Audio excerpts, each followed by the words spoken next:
Bismillahirrahmanirrahim. Assalamualaikum warahmatullahi wabarakatuh. Salam sejahtera bagi kita semua. Yang terhormat Ibu Insinyur Anissa Indah Pratiwi selaku dosen pengampu mata kuliah Operasional Riset 2. Izin memperkenalkan diri, nama saya Tito Tri Aditya. Eh, saya bersama rekan saya Junizar Sadam, Muhammad Rifan, dan Rafi Basrian dari salah satu kelompok di kelas TI 23H akan mempresentasikan hasil pembelajaran kami dari tugas yang telah diberikan oleh Ibu dosen mengenai teori jaringan. Presentasi kami ini berjudul Analisis Penyelesaian Teori Jaringan menggunakan metode CPM atau Critical Path Method.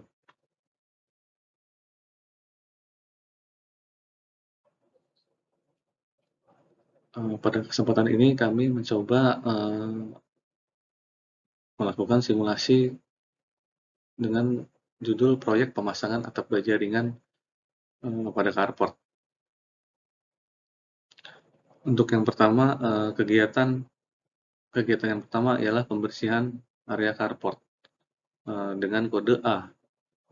Kegiatan sebelumnya itu tidak ada. Waktu yang dibutuhkan untuk kegiatan tersebut adalah 1 hari.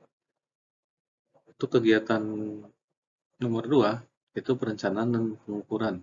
Dengan kode B, kegiatan sebelumnya yang harus sudah selesai adalah A.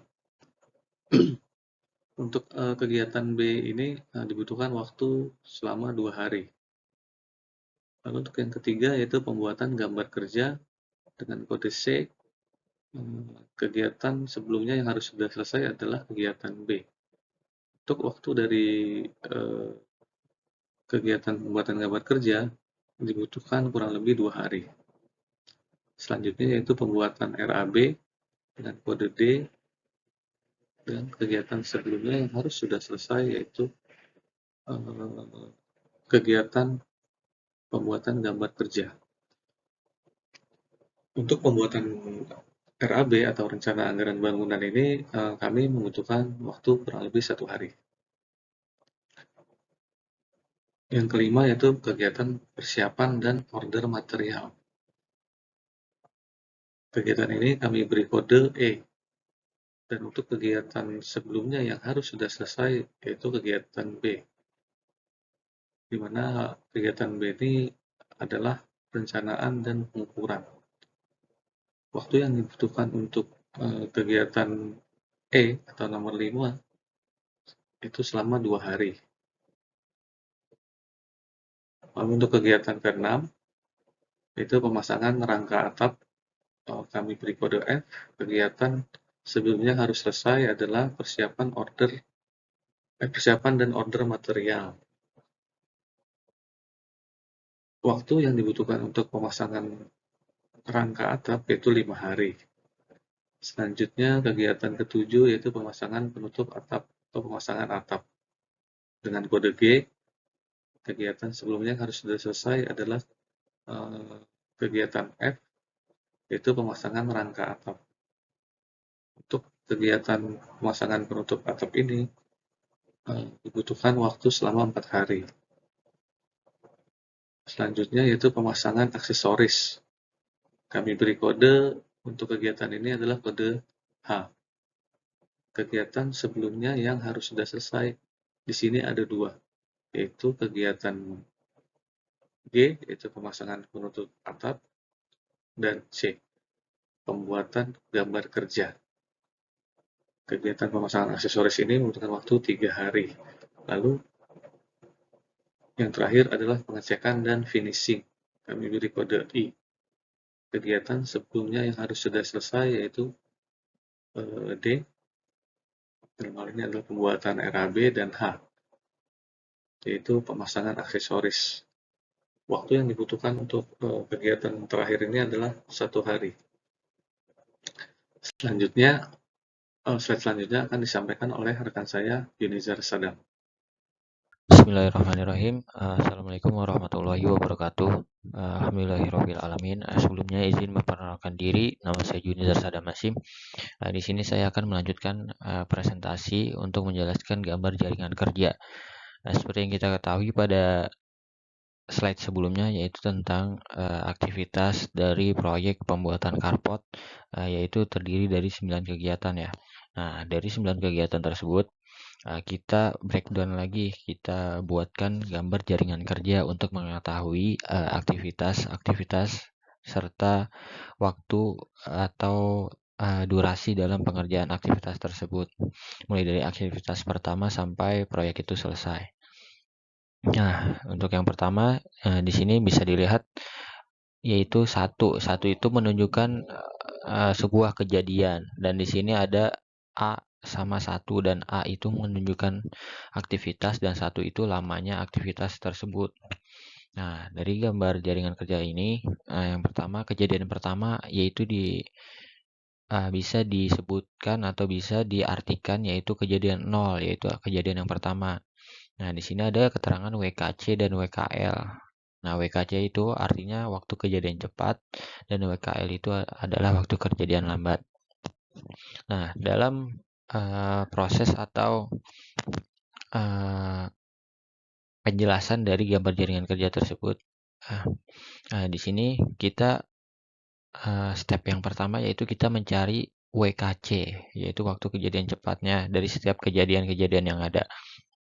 Nah, untuk kejadian pertama kan tadi sudah diartikan bahwa kejadian pertama itu diasumsikan atau diartikan yaitu kejadian ke-0, yaitu kejadian yang pertama. Nah, di sini bisa dilihat berdasarkan dari tabel-tabel kegiatan proyek pembuatan karpot tersebut. Yang pertama kan ada 1 pembersihan karpot, kodenya A. Nah, kegiatan sebelumnya tidak ada dengan waktu 1 hari. Nah, di sini bisa kita tulis dengan kita gambarkan dengan panah A1 gitu. Nah, selanjutnya kejadian 2. Kejadian 2 tersebut kita lihat kegiatan sebelumnya adalah apa? Kegiatan sebelumnya adalah kegiatan A. Nah, bisa dilihat di sini adalah A.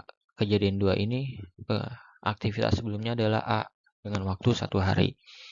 Nah, dari penjelasan tersebut sudah dibuatkan gambar jaringan kerjanya. Nah, dari sini kita tinggal menjumlahkan dari setiap kode atau aktivitas dengan lama durasi yang dikerjakan untuk aktivitas tersebut. Nah, dari sini kan kejadian pertama WKC-nya 0, dan di sini ada kode A yaitu 1 hari. Berarti cara penulisannya yaitu WKC untuk kejadian 2 sama dengan WKC dari kejadian pertama ditambah dengan durasi pada aktivitas A, yaitu 0 ditambah 1 sama dengan 1. Nah, untuk kejadian yang ketiga, berarti kejadian yang kedua ditambah dengan aktivitas kode B.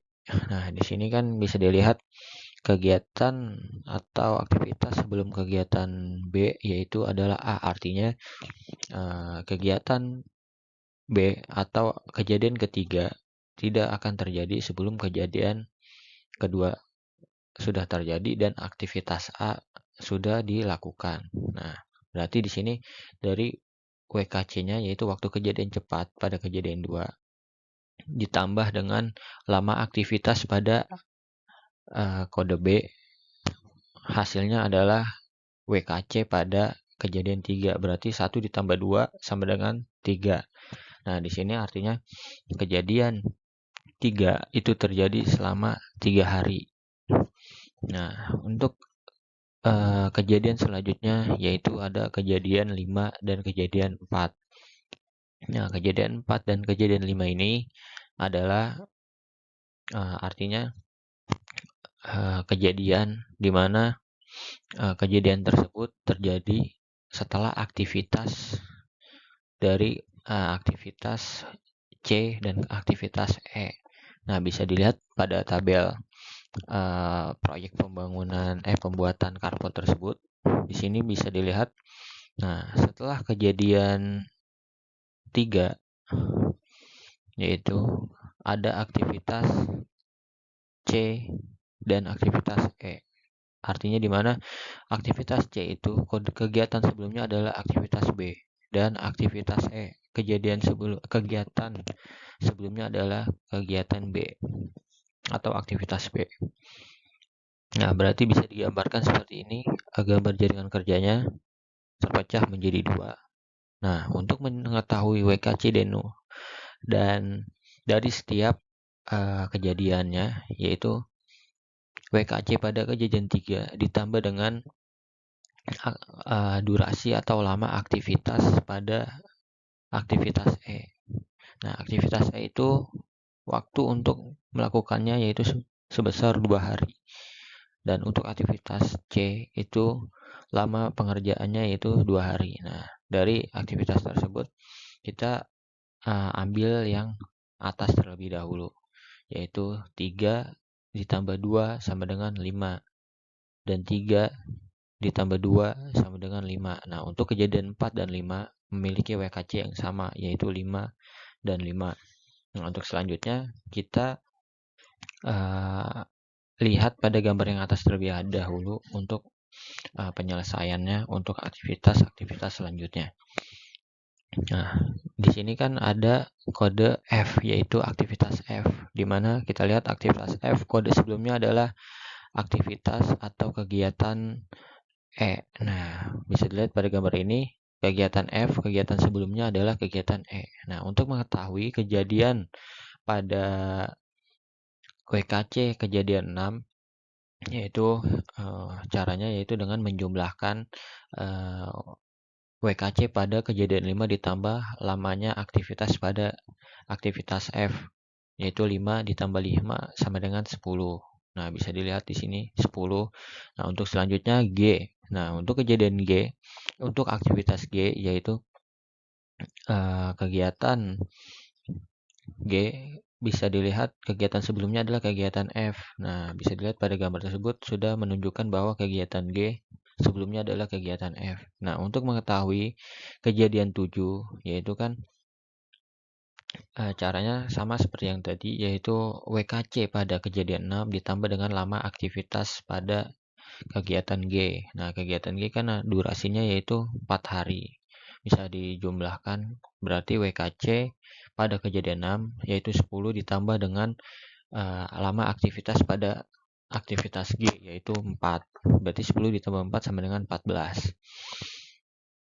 Nah, sebelum melanjutkan pada kejadian selanjutnya, kita hitung tadi yaitu kegiatan D. Nah, lihat di bawah kan kegiatan D dan H itu merujuk pada kejadian yang sama, yaitu kejadian 8. Nah, kita lihat terlebih dahulu kejadian D. Nah, pembuatan RAB itu. Kejadian D itu berarti kegiatan sebelumnya itu kegiatan C. Nah, benar. Berarti pada gambar jaringan kerja ini, ke aktivitas D itu kegiatan sebelumnya yaitu aktivitas C. Nah, lama pada aktivitas D itu yaitu 1 hari. Berarti WKC pada kejadian 4 ditambah dengan lama durasi aktivitas D yaitu 1. 5 ditambah 1 sama dengan 17. Dan kalau aktivitas yang H itu kan 3 hari. Berarti WKC untuk kejadian 8 itu ada 2 pilihan. Berarti dari kejadian 4 dan dari kejadian 7. Nah, karena ada 2 kejadian dan aktivitas yang dilakukan untuk memenuhi pada kejadian 8. Syarat untuk WKC yaitu kita ambil ya berarti WKC-nya yang terbesar. Kenapa? Karena itu menunjukkan bahwa aktivitas tersebut aktivitas yang paling lama. Karena kalau aktivitas yang paling besar itu otomatis aktivitas yang lebih sedikit dari aktivitas sebelumnya otomatis sudah dilaksanakan. Berarti nggak mungkin karena kalau aktivitas yang lebih sedikit dilaksanakan berarti aktivitas yang lebih lama memerlukan waktu untuk menyelesaikannya. Nah, di sini bisa dilihat kejadian 7 yaitu WKC-nya 14, dan sini aktivitas H-nya 3, berarti 14 ditambah 3 17, dan kejadian 4 yaitu 5 ditambah dengan lama aktivitas pada aktivitas D yaitu 1, berarti 5 sama dengan 6. Nah, dari hasil tersebut 17 dan 6 kita pilih yang 17. Nah, untuk selanjutnya yaitu kejadian 8. Kejadian 8 itu hasil dari lama aktivitas pada kode H dan D. Nah, untuk kejadian selanjutnya yaitu 9, yaitu berarti kejadian WKC pada kejadian 8 ditambah dengan lama aktivitas I, yaitu aktivitas I 1 hari, berarti 17 ditambah 1 sama dengan 18. Berarti proyek pembuatan karpet tersebut bisa diselesaikan dalam jangka waktu 18 hari. Nah, selanjutnya kan sudah diketahui ya jumlah WKC pada setiap kejadian. Nah, untuk selanjutnya kita mencari WKL waktu kejadian lambat. Nah, waktu kejadian lambat itu kebalikan dari proses atau operasi WKC, yaitu kan tadi WKC yaitu penjumlahan antara kejadian sebelumnya ditambah dengan aktivitas pada kode dari aktivitas tersebut dan dengan jumlah durasi atau lamanya pekerjaan tersebut. Nah, untuk WKL yaitu kebalikannya, yaitu pengurangan dari kejadian pertama dikurangi aktivitas selanjutnya. Nah, kita dari sini mulainya berarti dari kejadian ke-9. Kita runutkan kembali ke kejadian pertama. Berarti kan WKC-nya tadi 18, berarti WKL-nya juga 18. Nah, untuk kejadian 8 berarti kebalikannya itu 18 dikurangi aktivitas I. Aktivitas I itu berapa? 1, berarti 18 dikurang 1 sama dengan 17. Nah, selanjutnya untuk kejadian 7 WKL-nya yaitu 17 pada kejadian 8 dikurangi H atau aktivitas H yaitu dengan lama atau durasinya 3 hari, berarti 17 dikurang 3 sama dengan 14. Dan untuk kejadian 4 yaitu 17 dikurangi 1 sama dengan 16. Nah, di sini bisa ditulis, bisa dilihat 16 dan 14. Nah, selanjutnya kita perhatikan kejadian-kejadian yang atas terlebih dahulu, yaitu kejadian 6 sama dengan kejadian WKL lama kejadian WKL pada kejadian 7 dikurangi dengan durasi atau lama aktivitas pada aktivitas G yaitu 4 hari, berarti 14 dikurangi 4 sama dengan 10.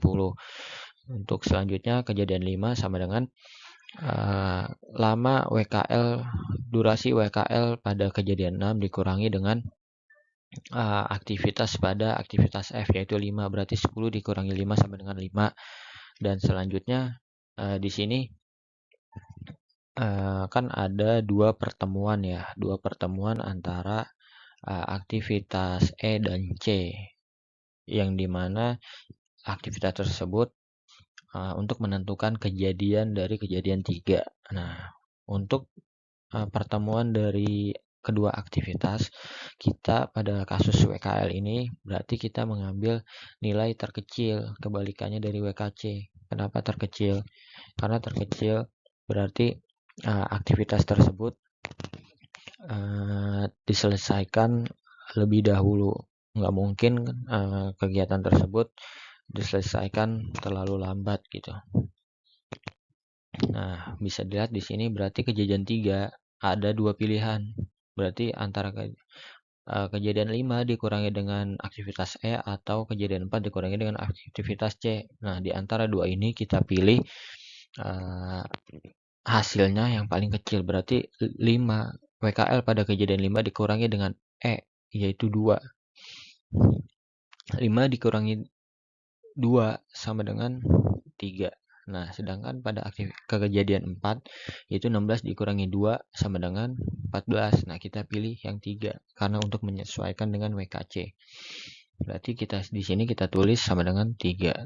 Nah, untuk kegiatan atau kejadian selanjutnya kita hitung dengan operasi atau proses yang sama. Berarti harusnya dari kejadian-kejadian ini, untuk kegiatan pertama hasilnya harus sama dengan 0 untuk menyesuaikan dengan hasil dari WKC-nya.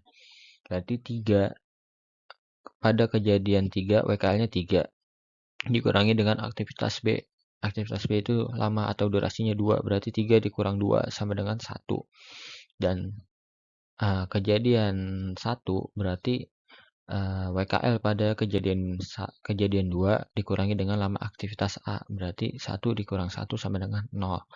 Nah, bisa diketahui atau bisa kita lihat berarti hasil pada gambar jaringan kerja tersebut bisa diketahui WKC dan WKL-nya. Nah, pada kasus ini bisa dilihat ada gambar pada garis putus-putus ya di sini. Nah, garis putus-putus itu menunjukkan namanya dummy. Dummy itu adalah suatu kejadian yang terjadi secara bersamaan. Nah, di sini kita bisa lihat berdasarkan dari tabel atau tabel kegiatan pada proyek pembuatan karpot. Nah, bisa dilihat di sini ada 2 persamaan. Kejadiannya itu E dan C.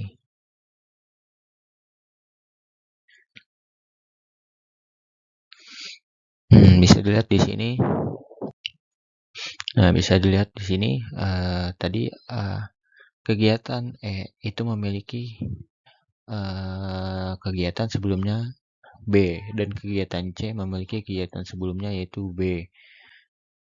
Artinya kegiatan C yaitu pembuatan gambar kerja dan D, E dan E maksudnya persiapan dan order material itu terjadi secara bersamaan, yaitu kegiatan sebelumnya yaitu B. Berarti pembuatan gambar kerja dan persiapan dan order material itu dilakukan setelah perencanaan dan pengukuran gitu. Nah, untuk lebih jelasnya, setelah kita ketahui hasil dari WKC dan WKL dari setiap kejadian, nah kita bisa lihat atau bisa kita ketahui mana jalur kritis dan mana jalur non kritis. Nah, untuk jalur kritis dan non kritis mungkin lebih jelasnya nanti akan disampaikan oleh rekan saya pada slide selanjutnya. Jadi untuk pengantar sedikit, untuk kegiatan kritis yaitu kegiatan-kegiatan yang tidak memiliki waktu longgar dan waktu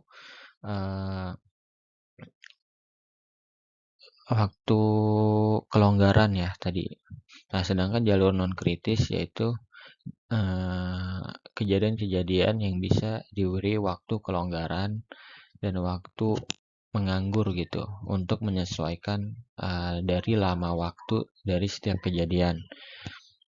Nah, mungkin untuk lebih jelasnya akan disampaikan oleh rekan saya. Mungkin itu saja presentasi pada kesempatan kali ini. Kurang lebihnya mohon maaf. Wassalamualaikum warahmatullahi wabarakatuh. Saya Raffi Basrian Putra. Selanjutnya saya masuk ke hasil analisis jaringan kerja yang kami buat untuk proyek pemasangan atap jaringan carport. Di jaringan kerja ini setiap aktivitas kami wakili dengan huruf A sampai dengan I yang masing-masing mempunyai durasi tertentu. Selain itu, untuk setiap kejadian kami hitung 2 parameter penting yaitu waktu kejadian cepat atau WKC, waktu kejadian lambat atau WKL.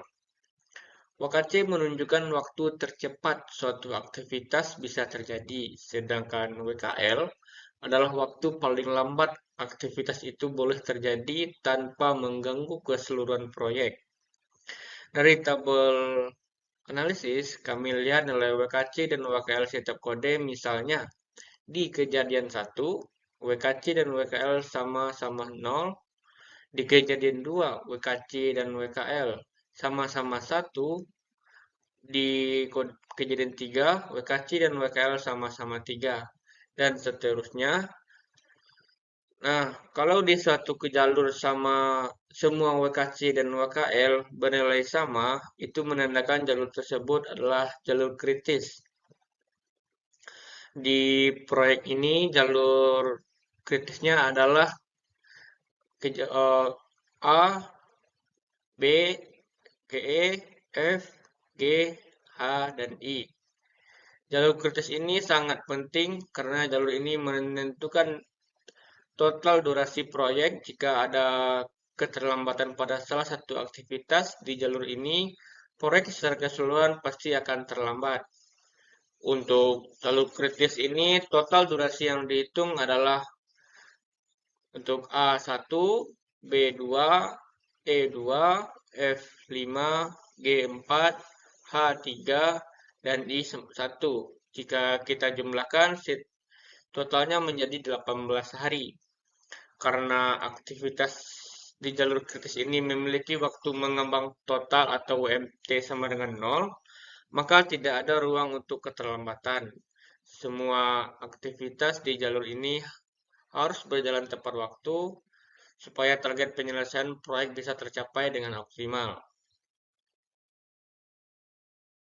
Perkenalkan, nama saya Muhammad Rifan Aulia. Saya di sini akan melanjutkan penjelasan dari rekan-rekan saya mengenai hasil analisis pada jaringan kerja. Pada kali ini saya akan menjelaskan untuk mencari WMT dan WMB. Yang pertama saya akan menjelaskan mengenai mencari WMT. Apa itu WMT? WMT yaitu adalah waktu mengambang total. Nah, maksudnya adalah yaitu waktu maksimum yang tersedia untuk melaksanakan kegiatan kurang dari waktu pelaksanaan kegiatan bersangkutan. Intinya yaitu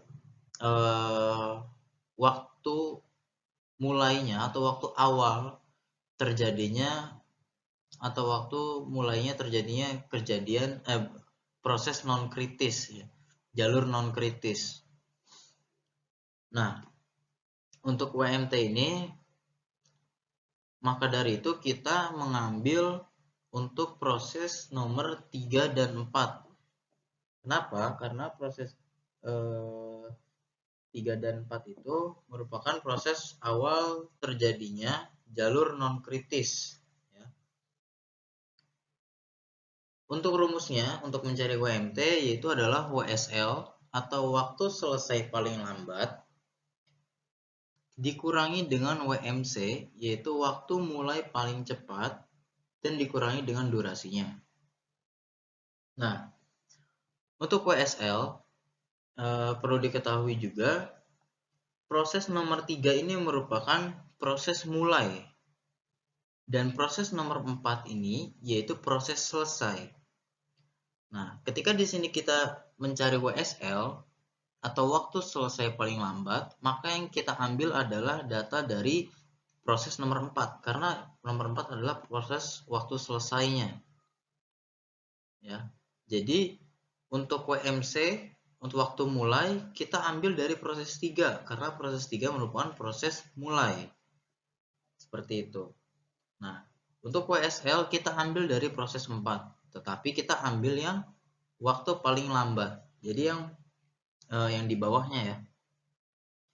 Untuk WSL pada proses 4 yaitu didapat 16 dan dikurangi dengan WMC pada proses nomor 3 waktu tercepatnya adalah 3 ya. Kemudian dikurangi lagi dengan durasinya yaitu 2 hari. Jadi untuk mencari WMT-nya pada proses 3 dan 4 yaitu 16 dikurangi 3 dan dikurangi 2. Maka didapatlah waktu mengambang totalnya yaitu adalah 11 hari. Nah, kita lanjut untuk mencari WMB. Apa itu WMB? WMB itu adalah waktu mengambang bebas. Ya. Atau bisa diartikan yaitu waktu longgar apabila kegiatan segera dimulai. Jadi intinya adalah kegiatan proses pada jalur non kritis yang akan segera menuju pada jalur kritis kembali gitu. Jadi intinya jalur non kritis paling akhir. Kurang lebih yang saya paham seperti itu. Nah, pada WMB ini, untuk mencari WMB, rumusnya adalah WKC atau waktu kejadian paling cepat pada proses J atau pada proses yang selesainya, kemudian dikurangi dengan WKC I. I itu adalah proses mulainya atau waktu kejadian cepat pada saat memulai. Kemudian dikurangi dengan durasinya. Nah, untuk mencari WMB pada kali ini, makanya kita akan menggunakan proses nomor 4 dan 8. Mengapa? Karena proses 4 dan 8 yaitu adalah proses akhir atau proses akhir dari jalur non kritis akan segera menuju ke jalur kritis kembali. Ya, itu pada proses 4 dan 8. Yang pertama adalah waktu kejadian paling cepat untuk pada proses 8 itu didapat 17. Ya. Dikurangi dengan waktu kejadian paling cepat pada proses keempat yaitu 5 dan dikurangi kembali untuk durasinya yaitu 1. Jadi didapatlah WMB-nya atau waktu mengambang bebasnya yaitu 11 hari. Nah, jadi ketika sudah didapat WMT dan WMB-nya, maka dapat disimpulkan bahwa waktu longgar yang didapat pada jalur non kritis, ya, untuk sebagai menunggu jalur kritis itu selesai untuk bisa lanjut ke proses selanjutnya, yaitu adalah 11 hari. Ya. Mungkin itu saja yang dapat saya jelaskan mengenai hasil dari analisis pada jaringan kerja pada pertemuan kali ini. Sekaligus saya ingin menutup presentasi pada kali ini. Saya mewakili dari rekan-rekan saya mengucapkan wabillahi taufiq wal hidayah. Wassalamualaikum warahmatullahi wabarakatuh.